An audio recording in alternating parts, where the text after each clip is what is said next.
Kyle Larson is furious. William Byron just lost his championship lead, and Chase Briscoe came out of nowhere to steal the win and lock himself into the Final Four.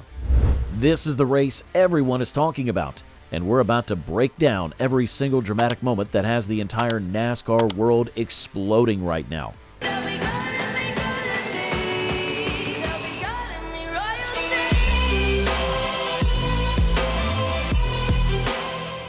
Alright, so let's set the scene at Talladega, one of NASCAR's biggest and baddest superspeedways. This isn't just any race, this is a playoff race, which means the stakes couldn't be higher. Drivers are fighting for their championship dreams, and at Talladega, anything can happen in the blink of an eye. Going into the final laps, we had some serious star power at the front of the pack.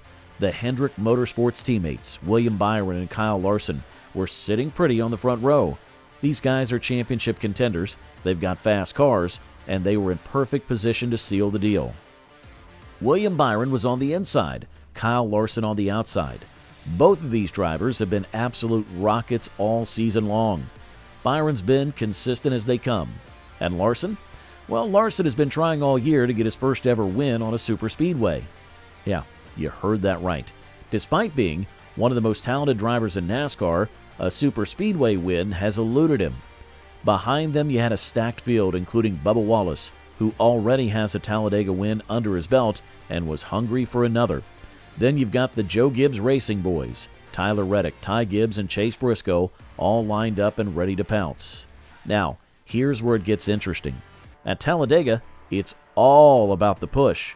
You need a good partner behind you, pushing you forward, giving you that momentum to make moves. It's like a high-speed chess match at 200 miles per hour, where one wrong move can end your day or your championship hopes. As we headed to the final lap, the tension was thick. You could feel it through the screen. Kyle Larson and William Byron were working together, trying to stay in control at the front, but Bubba Wallace wasn't having it. The 23 started making moves, pushing Larson, trying to use him to get to the front. This is classic superspeedway racing. Use your competitor to get ahead, then make your move at just the right moment. Kyle Busch was thinking about going 3 wide, and let me tell you, when drivers start thinking about going 3 wide at Talladega in the final laps, that's when things get spicy. The 23 of Bubba Wallace jumped to the outside of Larson, getting a huge push from the 19 car. Momentum was shifting. The bottom lane was getting organized with 3 playoff drivers in the top 4 positions. But Bubba Wallace, he didn't care about playoff points or who was in the championship hunt. He wanted to win, and he was driving like it. Kyle Larson, who had been running up front and who had a real shot at finally getting that superspeedway win, suddenly started falling back. At first, you're thinking, what's he doing? Why is he dropping back? And then it hit everyone. He's out of gas. Can you imagine? You're leading the race at Talladega. You're seconds away from potentially winning, and the car runs out of fuel. The heartbreak, the frustration, the absolute anger that must have been going through Larson's mind at that moment. All that speed, all that momentum, gone in an instant because of fuel strategy. Now, running out of gas at a racetrack is one thing, but running out of gas at Talladega on the final lap, that's a nightmare scenario. Larson had to watch helplessly as his championship hopes potentially faded right before his eyes. But the chaos was just getting started. With Larson out of the picture, the entire dynamic of the race changed. Suddenly, Bubba Wallace was leading with the Joe Gibbs Racing cars lined up behind him. William Byron was still in the mix, trying to salvage a top 5 finish and maybe even steal a win. Chase Briscoe came charging on the inside. Ty Gibbs was there with a chance. Todd Gilliland got in the mix. The Joe Gibbs teammates were working together on the bottom lane while Wallace held strong up top. Here's where things really get intense. They're coming into the tri-oval. That's the final section before the finish line at Talladega. Chase Briscoe, who had been fast all day but maybe not the favorite to win, suddenly found himself in the perfect position. He had Ty Gibbs glued to his back bumper, giving him that crucial push he needed. The cars were 3 wide in some spots. Everyone was shoving, pushing, doing everything they could to get that finish line first. And in all that chaos, in all that pushing and shoving, William Byron got wrecked. The 77 car came pushing into the 24 of Byron, and they got misaligned. Byron spun out, sliding through the tri-oval, losing position after position after position. The commentators said it best. He lost 24 points in just a quarter mile. Think about that. In the time it takes to blink, Byron went from a potential win and a huge points day to finishing 25th and losing massive ground in the playoff standings. But while Byron's day was ending in disaster, Chase Briscoe's day was becoming legendary. Briscoe crossed that finish line first, getting his first ever superspeedway win and, most importantly, locking himself into the championship 4. This is huge for Briscoe. All week long, he'd been talking about how he felt like he still had to prove he belonged in that car, prove that he deserved to be in the playoffs, and prove that he could run with the big dogs. And boy, did he prove it ever. Getting a win at Talladega to advance to the championship 4, that's the stuff dreams are made of.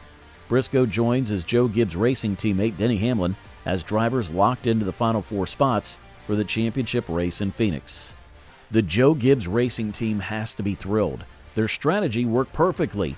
Ty Gibbs gave Briscoe that perfect push at the perfect time. They worked together as teammates, and it paid off big time. So, let's talk about the aftermath and what this means for everyone involved. Kyle Larson. Man, you have to feel for this guy. Running out of gas on the last lap at Talladega when you're running up front, that's got to be one of the most frustrating things that can happen in racing. Larson was furious after the race, and honestly, who can blame him? This was his chance to finally break through at a superspeedway, and it slipped away because of fuel. You can bet heads are going to roll in that team meeting about fuel strategy. William Byron, going from a top 5 car, maybe even a winning car, to finishing 25th and losing 24 points? That's devastating, especially in the playoffs where every single point matters. Byron had a good day going. His car was fast. He was in position, and then it all fell apart in the most dangerous part of the track, the tri-oval. The worst part? It wasn't really his fault. He was just a victim of the chaos that is Talladega Superspeedway racing. Chase Briscoe. This guy's on cloud 9 and deserves to be. He drove a smart race, stayed out of trouble, and was in perfect position when it mattered most. Now he's locked into the championship 4 and has a shot at the title. You want to talk about a Cinderella story? And that, race fans, is why we love NASCAR, and specifically why we love Talladega. One moment you're cheering, the next moment you're furious. One small decision, one fuel calculation, one misaligned push can be the difference between championship glory and heartbreaking defeat. The playoff picture just got very interesting. Briscoe is locked in, Hamlin is locked in, but there are still spots up for grabs, and after what we saw, nothing is guaranteed. So, what do you think? Was this the most insane Talladega finish ever? Should Larson be mad at his team for the fuel strategy? And can Briscoe actually win the championship now that he's in the Final 4? Drop your thoughts in the comments below. If you enjoyed this breakdown, smash that like button, subscribe to the channel, and hit that notification bell so you never miss another video. We've got more playoff coverage coming your way.